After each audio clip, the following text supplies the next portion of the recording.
Nagar YouTube channel کی جانب سے میں عزیز احمد خان ہوں۔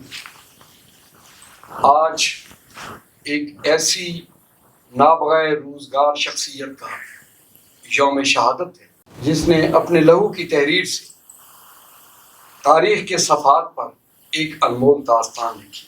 شہید ذوالفقار علی بھٹو جو پاکستان کے وزیر اعظم اور صدر رہے، ان کی بات کر رہا ہوں۔ 4 اپریل 1979 کی ایک تاریک رات پر انہیں سارے قوانین کو بالائے طاق رکھتے ہوئے شہادت کے منصب پر فائز کیا گیا۔ رات کی اندھیری کوکھ میں انہیں دفن کر دیا گیا، لیکن ذوالفقار علی بھٹو کا نام آج بھی تاریخ عالم کا سر نامہ ہے۔ آج ہم ان کی شہادت کے حوالے سے، ان کی شخصیت اور ان کی فکر کے حوالے سے ایک خصوصی پروگرام پیش کر رہے ہیں۔ میرے ساتھ اسٹوڈیو میں اس وقت موجود ہیں انوار الحق لابر ایڈوکیٹ ہائی کورٹ، جن کے اسلاف کا ملتان کی تہذیب تاریخ سے ایک گہرا رشتہ ہے۔ میں آگے چل کے ان کا مزید تعارف کراؤں گا، اور ان کے ساتھ موجود ہیں سیدہ معظمہ حسنین، جن کی شخصیت میں دھنک کے سارے رنگ موجود ہیں، جو قانون کی گتھیاں سلجھاتی ہیں، لیکن اس کے علاوہ انہیں لٹریچر پر، شاعری پر بھی عبور حاصل ہے۔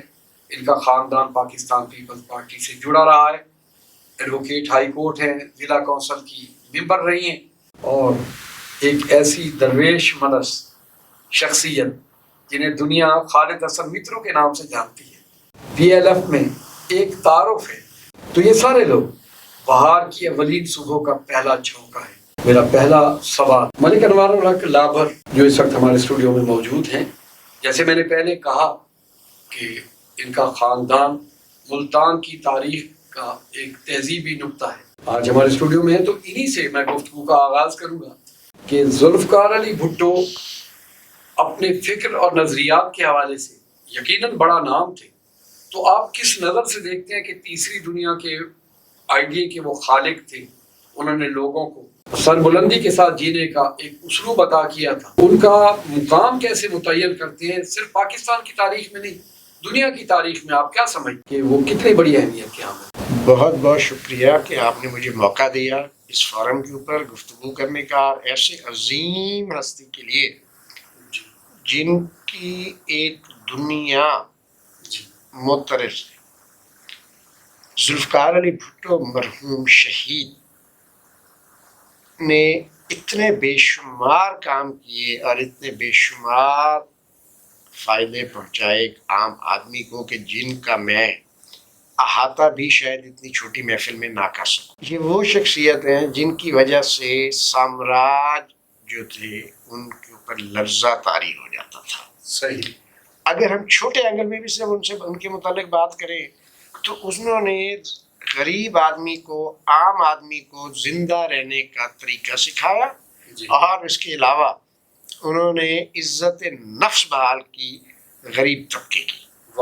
اس سے پہلے جس وقت میں اس وقت نوجوان آدمی تھا، جب یہ ساری چیزیں گزر رہی تھیں میرے اس نگاہوں کے سامنے، کیونکہ میرا خاندان پورا پیپلز پارٹی سے تعلق رکھتا ہے، مختار عوام صاحب سے لے کے جو کہ فاؤنڈر ممبر تھے اور پہلی میٹنگ میں بھی موجود تھے، اور آج تک جو ملک شکیل لابر کی صورت کے اندر یا ملک خلیل اللہ لابر کی صورت کے اندر یا اور بھی بے شمار بھٹو فیملی کی صورت کے اندر، میں ایک چیز جو دیکھتا رہا وہ یہ تھا کہ غریب کی عزت نفس کچلی جا رہی تھی۔ میں ایک ایسے اینگل پر روشنی ڈالنا چاہ رہا ہوں کہ جو عام لوگوں کے شاید نگاہوں سے نہ گزری ہو، کہ جس وقت ذمہ دار بیٹھتا تھا چارپائی کے اوپر، وہ اس کے سامنے اس کے مظاہرے یا ہاری یا ملازم کبھی چارپائی پر بیٹھنے کی جرت نہیں کرتے تھے۔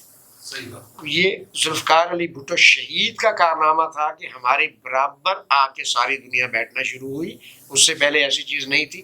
میرا کہنے کا مقصد یہ ہے کہ عزت نفس کو بحال کیا اور اس کے علاوہ جینے کا طریقہ سکھایا ذوالفقار علی بھٹو شہید نے۔ باقی چیزیں ہیں کہ انہوں نے سمٹ بھی کرائی، میں تو اس کو بڑا آدمی مانتا ہوں جس کا دماغ بڑا۔ اس شخص نے پلاٹس دیے، گھر دیے، روٹی کپڑا اور مکان کا نعرہ لگایا، اور اس پر عمل بھی کر کے دکھا دیا اس نے. یہ ایک ٹرننگ پوائنٹ تھا ہماری سوسائٹی کے اندر. پڑھے لکھے لوگوں کا بھی ذہن بدل کے رکھ دیا. وہ فکری انقلاب ہمارے اندر بھی آیا. ہاں ان لوگوں کے اندر آیا جو پڑھے لکھے تھے. بہت خوبصورت گفتگو آپ نے کی. ایک نقطہ آپ نے متعین کیا کہ انقلاب کی بنیاد فکر میں تبدیلی ہوتی ہے، اور ذوالفقار علی بھٹو کا قول و فعل اس بات کا بنیادی اقدام بنا جس سے لوگوں کے رویوں میں اور سوچ میں ایک تبدیلی آئی. یہ باتیں ہم جاننا چاہیں گے سیدہ معظمہ حسنین. اور میں سیدہ آپ سے صرف یہ پوچھنا چاہوں گا، سادات کے حصے میں تو ہمیشہ کوئی نہ کوئی کربلا آتی رہتی ہے، لیکن یہ کتنی بڑی کربلا تھی جس نے غریب لوگوں کو رونے پر مجبور کر دیا. بہت شکریہ عزیز بھائی. سب سے پہلے تو میں آپ کی شکر گزار ہوں کہ آپ نے آج کے دن کے اعتبار سے مجھے یہاں مدعو کیا اور وہ بات جو میری دل کی دھڑکنوں کے ساتھ ہے اس پر بات کرنے کے لیے، اس پہ لب کشائی کے لیے مجھے کہا. اس طرح سے کہ مجھے یاد پڑتا ہے جب میں بہت ہی معصومانہ سوچ رکھنے والے ایک معصوم بچے کی مانند بہت ہی چھوٹی عمر میں جب ہم نے اپنے ارد گرد گھر میں سب کو روتے ہوئے پایا اور جب اپنے بزرگوں کی، اپنے بڑوں کی باتیں سنی، تو معلوم یہ ہوا کہ وہ اندھیری رات تھی جب اس ملک میں غریبوں کی آواز بننے والے ایک ایسے انسان کو، کہ وہ غریب کی آواز تھا، وہ مزدور کی آواز تھا، وہ کسان کی آواز تھا، وہ ایک طالب علم کی آواز تھا. رونے کی آواز محلوں سے چیخوں کی صورت میں آئی. وہ آوازیں آج بھی میرے ذہن پر نقش ہیں، اور یہی ایک وجہ ہے کہ جوں جوں بڑھتی گئی عمر اور ہم اس علم کو حاصل کرتے گئے تو یہ احساس ہوا اور یہ جانا اور یہ دیکھا اور یہ پڑھا، اور پھر وہ مثالیں جو محترمہ شہید کی بے نظیر بھٹو صاحبہ کی صورت میں ہمارے سامنے آئیں، اس سے یہ علم میں آیا کہ بھٹو صاحب کی شخصیت کوئی عام شخصیت نہیں تھی، وہ پروردگار کی جانب سے دی گئی ایک عطا تھی. بھٹو صاحب کی شخصیت نے پاکستان کی تاریخ میں اور آج تک بھی وہ مثال قائم کی ہے جو شاید آئندہ کی صدیوں میں کبھی کوئی ایسا ہیرا پیدا ہو. بھٹو صاحب نے وہ درس دیا ہے کہ جو انسانیت کا درس ہے، اور اس کو صرف سیاست کی نظر نہیں کیا، اپنی وقتی طور پر کسی کرسی کو حاصل کرنے کی خاطر نہیں کیا، اسے کسی عہدے کے حصول کی خاطر نہیں کیا، اس کے استعمال اور اس سے مفاد کی خاطر نہیں کیا، بلکہ بھٹو صاحب نے اس ملک کی تقدیر کو بدلنے کے لیے انسانیت کے درجے پر، اعلیٰ درجے پر فائز ہونے کی بنیاد پر عمل کر کے دکھایا، جس میں جو ہمارے ملک میں رائج کتاب جو آج تک بھی آئین پاکستان 1973 کے آئین کی صورت میں موجود ہے، وہ ایک عملی نمونہ ہے. میں جب بھی ایک طالب علم کی حیثیت سے پڑھتی ہوں اور بات کرتی ہوں، میں کہتی ہوں کہ پروردگار نے بھی قرآن مجید کو کوڈ آف لائف کی صورت میں بھیجا. وہ کوڈ آف لائف پروردگار نے دیا تو بھٹو صاحب نے اس کو ایک مثال بنایا، اس مثال سے سیکھا اور اس کو عملی نمونے کی صورت میں تبدیل کیا، اور اپنی سمجھ، دانست، مشاورت، لوگوں سے بات چیت، لوگوں کے مسائل، ہر چیز کو مستقبل میں جا کر، ماضی میں جا کر، حال کو دیکھ کر، ہر چیز کو دیکھنے کے بعد اس کو ترتیب دیا، جس کی مثال اگر آج ہم یہاں پر 33% خواتین کی نمائندگی کی بات کرتے ہیں تو بطور طالب علم ایک قانون کے میں یہ کہہ سکتی ہوں کہ اس آئین میں یہ بات اس وقت بھٹو صاحب نے تحریر کی کہ 33% نمائندگی ہونی چاہیے عورتوں کی. اس کے اندر یہ لکھا گیا فنڈامنٹل رائٹس میں کہ مرد اور عورت دونوں برابر ہیں، اس فنڈامنٹل رائٹ کے کانسٹیٹیوشن کے آرٹیکلز میں یہ بات تحریر کر دی گئی کہ مرد اور عورت میں کوئی تفریق نہیں ہے. یونین اگر آپ بنانا چاہتے ہیں تو آپ بنا سکتے ہیں. آپ اپنے حقوق کے حصول کی خاطر آگے بڑھنا چاہتے ہیں تو آپ کو یہ قانون کا طریقہ اختیار کرنا پڑے گا. وہاں پر یہ تحریر کر دیا گیا کہ کوئی تفریق نہیں ہوگی. تو بھٹو صاحب نے اپنی عملی زندگی سے ثابت کیا، اپنے کارناموں سے یہ ثابت کیا ہے کہ وہ ایک بڑے انسان تھے. آپ سے میں یہ پوچھنا چاہتا ہوں، میں یہ تو نہیں کہوں گا کہ آپ ملتان کے مضافات سے تھے.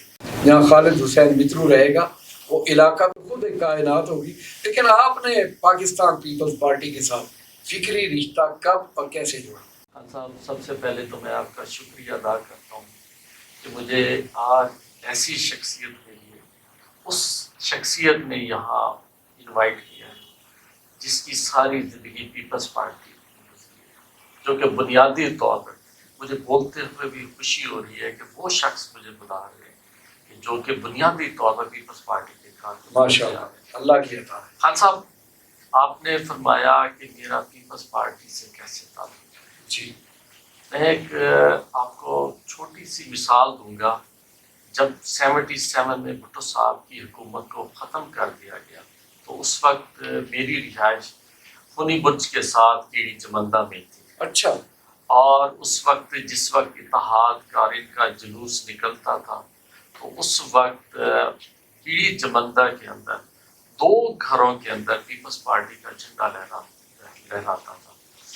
ایک ڈاکٹر بی جگر مرحوم جو کہ پیپلز پارٹی سے بہت، ان کی پوری فیملی پورا خاندان، اور دوسرا گھر تھا جو مترو ہاؤس تھا جہاں پر پیپلز پارٹی کا جھنڈا لہراتا تھا. اس وقت میں پرائمری اسکول کنڈر گارڈن میں پڑھتا تھا. اس وقت سے میں نے یہ دیکھا کہ ہمارا گھرانہ، ہماری فیملی کا پیپلز پارٹی سے کتنی محبت ہے. خان صاحب، پاکستان بڑی کاوشوں کے ساتھ بن گیا، لیکن پاکستان کا کوئی تعین نہیں کیا جا رہا تھا کہ پاکستان نے جانا کہاں ہے. صحیح. پاکستان میں ان قوتوں نے آ کے اقتدار اور ہر چیز پر قبضہ کر لیا، پاکستان کی معیشت پر، جن کا میں سمجھتا ہوں کہ پاکستان کے ساتھ وہ محبت نہیں تھی، پاکستان کے بنانے میں ان کا کوئی تعلق نہیں تھا. اس کے بعد آپ یہ چیز دیکھیں کہ اتنے سال گزرنے کے باوجود پاکستان کا نہ کوئی آئین تھا، نہ دنیا میں پاکستان کی کوئی پہچان تھی.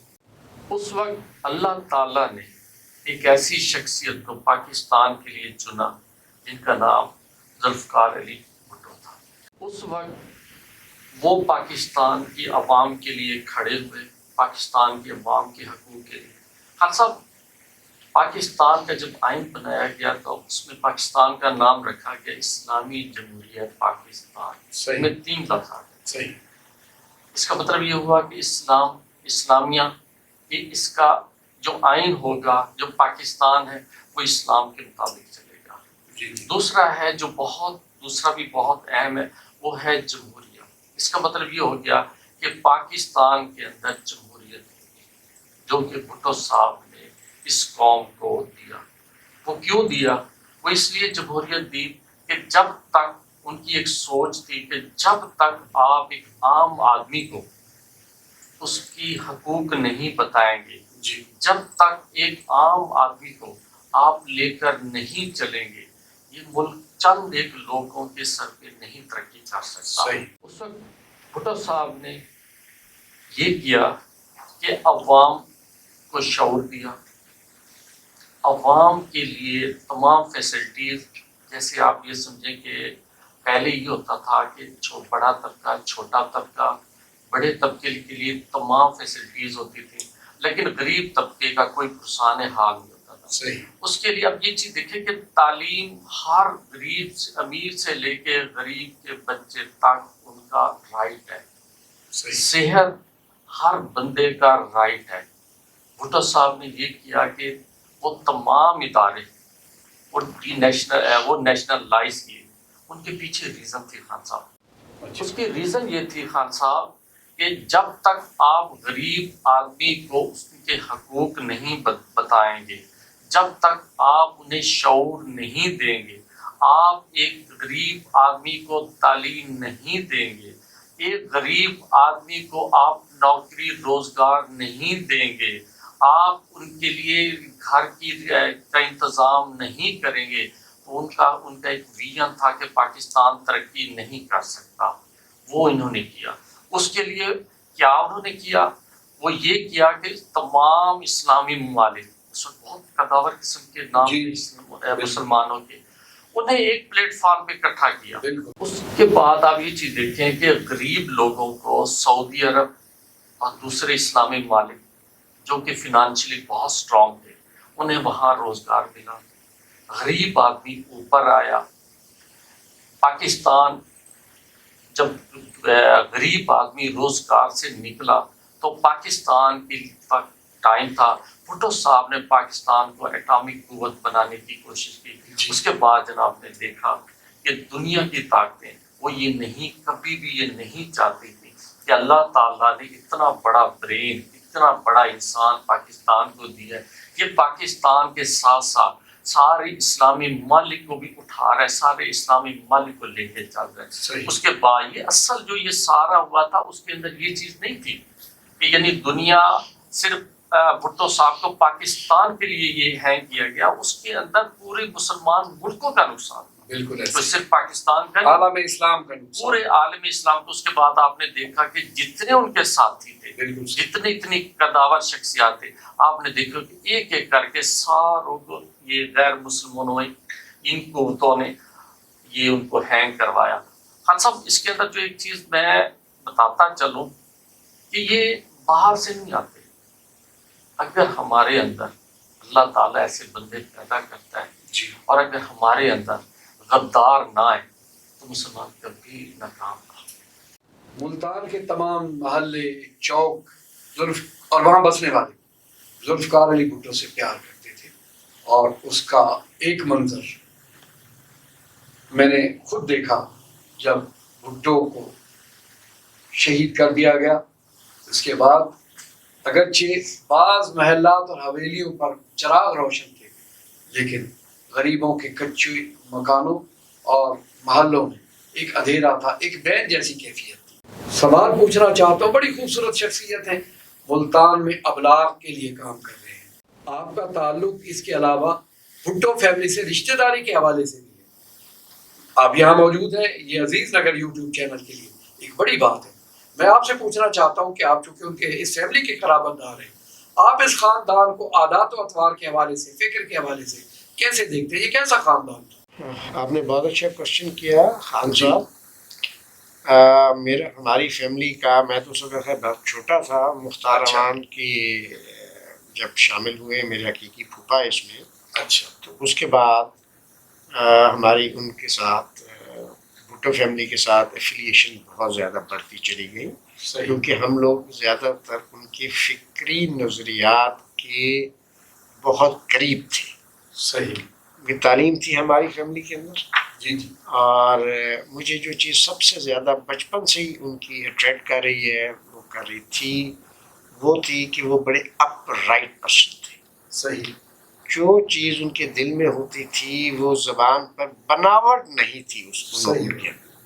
بھٹو شہید کے کسی قول و فعل میں تضاد نہیں، مثلا وہ اپنی کوئی بھی کمزوری بھی ہوتی تھی تو وہ بڑے عام مجلس کے اندر بھی کہہ دیتے تھے، چھپاتے نہیں تھے اس بات کو، وہ حق بولتے تھے۔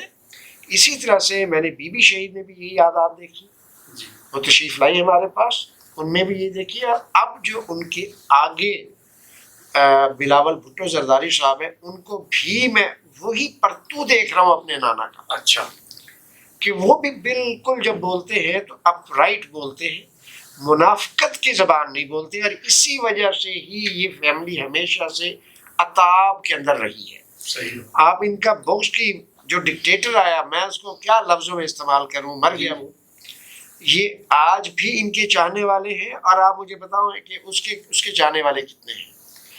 جتنا ظلم، جو کچھ تاریخ کا حصہ ہے، صحیح، ان کو شہید کرنے سے پہلے، دیکھیں ایک انسان کو شہید کر دیا جاتا ہے، علیحدہ بات ہے، جتنا ظلم اس آخری 2-3 ماہ کے اندر ان پر رکھا گیا صحیح، اور کیا گیا، جس طرح سے ان کو موت کی اس کے کال کوٹڑی میں، تشدد، میں اگر آپ کو بتاؤں وہ ساری چیزیں جو میں اس وقت بھی پڑھتا تھا، رونگٹے کھڑے ہو جائیں آپ کے۔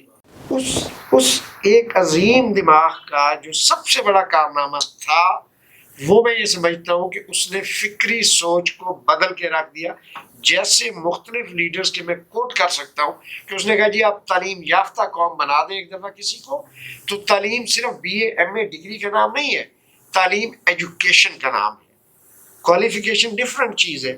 اس نے ہمارے معاشرے میں جو کوالیفائڈ تھے اور جو ان کوالیفائڈ تھے ان کو ایجوکیٹڈ کر دیا۔ عزیز نگر یوٹیوب چینل کو ایک اعتبار سے یہ ایک تاریخی اعزاز حاصل ہے کہ آج کا دن ملتان میں ہم ان وکلاء کو اپنے ساتھ بٹھا کے ایک ایسا پروگرام پیش کر رہے ہیں جن کا حقیقی تعلق پاکستان پیپلز پارٹی سے۔ تو آپ اس دائمی دکھ کو کس انداز سے ایکسپلین کریں؟ بہت تکلیف دہ سوال عزیز بھائی جو اس وقت آپ نے کیا ہے، کہ اس دکھ کو، اس درد کو میں یاد جب کرتی ہوں، جیسے میں نے آپ سے پہلے بھی عرض کیا کہ میں اس وقت بہت چھوٹی تھی، لیکن مجھے یاد ہے، اس طرح سے میری وہ یاد سے باہر نہیں جاتا کہ جب اطلاع ملی کہ ہمارے والد محترم اللہ انہیں جنت نصیب کرے، انہیں گرفتار کر لیا گیا اچھا، اس وقت میں، اور انہیں جیل میں ڈال دیا گیا۔ میرے بڑے بھائی ڈاکٹر اختر علی رضوی جو اس وقت خان گڑھ میں بطور ڈاکٹر کے تعینات تھے، اور ان کے جانے کے بعد تو ایسی جو صورتحال کریٹ ہوئی، تو میں نے یہ دیکھا کہ بھٹو صاحب کی جب پھانسی ہوئی اور اس شام کی جو کیفیت تھی، مجھے نہیں احساس کہ یہ کیوں ہو رہا ہے اور کیا ہو رہا ہے، صرف اتنا نظر آ رہا تھا کہ ہر شخص رو رہا تھا۔ صحیح۔ اور جو گرد و نواح میں، چونکہ ہمارا بڑا گھر ایک مانا جاتا تھا، گرد و نواح سے جتنے لوگ تھے، خواتین تھیں، مرد تھے، وہ تمام کے تمام جوک در جوک آ کر وہاں پرسہ دینے والی کیفیت جو اس وقت کریٹ ہو گئی تھی، اور وہ اسی لیے وہ باتیں ذہن سے اترتی نہیں ہیں۔ پھر جیسے جیسے وقت کے ساتھ ساتھ یہ معلوم ہوا، احساس ہوا، جانا، علم میں آیا کہ وہ وجہ کیا تھی، کہ ایک ایسا انسان جو اچھی اقدار کو لے کر آگے بڑھنے والا، ایک اچھی فکر رکھنے والا، غریبوں کی مدد کرنے والا، اللہ کے بتائے ہوئے رستوں پہ چلنے والا، لوگوں کے لیے ذات کی حد تک جہاں تک جائیں، تو میں سمجھتی ہوں کہ جو شخص، پروردگار کا بھی حکم ہے کہ جو حقوق العباد کو ادا کرتا ہے وہی سب سے بڑا ہے، اور حقوق اللہ تو ادا کرنے والے وہ اللہ اور اس کے بندے کے درمیان کا عمل ہے۔ تو میں یہ سمجھتی ہوں کہ بھٹو صاحب نے حقوق العباد کی اگر بات کریں تو بھرپور انداز میں اس کو سر انجام دیا ہے۔ انہوں نے ہر وہ بات جو دین میں ہمیں بتائی گئی کہ آپ نے کس کا حق کیسے ادا کرنا ہے، اس حق کی ادائیگی میں انہوں نے عملی نمونے پیش کیے، انہوں نے وہ پالیسیز اپنے دور حکومت کے اندر رائج کی جس سے ایک طالب علم کو کارڈ ملا، ایک آٹا خرید کرنے والے کو راشن کارڈ ملا، اور جب ضرورت کے تحت کپڑے کی ضرورت ہوتی تھی تو وہاں پر بھی شاید کوئی کارڈ بنتے تھے اس وقت، جو میرے علم میں آیا وہ آپ بہتر جانتے ہیں کہ ان کارڈز کے ذریعے لوگوں کو آٹا آسان ہو گیا لینا، دالیں سستی ہو گئی ان کے لیے، کپڑا خریدنا آسان ہو گیا ان کے لیے، ٹریولنگ کرنی ایک جگہ سے دوسری جگہ پر رزق کی تلاش میں آسان ہو گیا، طالب علموں کو اپنی تعلیم کو جاری رکھتے ہوئے آگے بڑھنے میں، ان کم کرایوں کے ذریعے آگے بڑھنے میں آسانی ہو گئی، کسانوں کو جتنی بھی سہولیات اس میں ملی وہ آسانی ہو گئی۔ اور یہ وہ پریکٹیکل ایگزامپلز ہمارے میرے ذہن پر نقش ہیں اس وقت سے اب تک، اور ہم نے اس کو پھر خود دیکھا، پریکٹیکلی دیکھا، اور آئین پاکستان جس کی بات ابھی کی، اور جو ابھی ہم اٹامک طاقت کے حوالے سے بات کر رہے ہیں، دنیا میں اگر آج بھی پاکستان کی طاقت کو تسلیم کیا جا رہا ہے، اور وہ طاقتیں جو سپر پاور ہیں اگر ابھی بھی پاکستان کے ساتھ چلنے پر مجبور ہو جاتی ہیں تو اس کی بنیاد میں سمجھتی ہوں کہ بھٹو صاحب کی رکھی ہوئی ہے۔ ذوالفقار علی بھٹو نے بھی اسی بات کا اعادہ کیا کہ وہ اداروں کا احترام کرتے ہیں، وہ عدالتوں میں پیش ہوتے رہے، وہ کسی طرح سے عدالتوں کو یا اداروں کو مورد الزام نہیں ٹھہراتے رہے، نہ انہوں نے جان بچانے کے لیے کسی کو سے سمجھوتا کیا۔ ایک بڑی بات ہے یہی وجہ ہے کہ پاکستان پیپلز پارٹی کے تمام کارکن آج سر اٹھا کے بات کرتے ہیں۔ کرنل رفیع الدین نے اپنی کتاب بھٹو اسیری کے حوالے سے جو 323 دن کی روداد لکھی، اس میں یہ لکھا گیا ہے کہ انہیں رات کے 2 بجے پھانسی پہ لٹکا دیا گیا تھا۔ عدالتی احترام کو ہم ملوز خاطر رکھتے ہیں۔ میں آپ سے صرف یہ جاننا چاہتا ہوں ٹیکنیکل بنیادوں پر، کیا ایسا ممکن ہے کہ آپ جیل مینول کی اور پھانسی مینول کی خلاف ورزی کرتے ہوئے کسی کو ان قواعد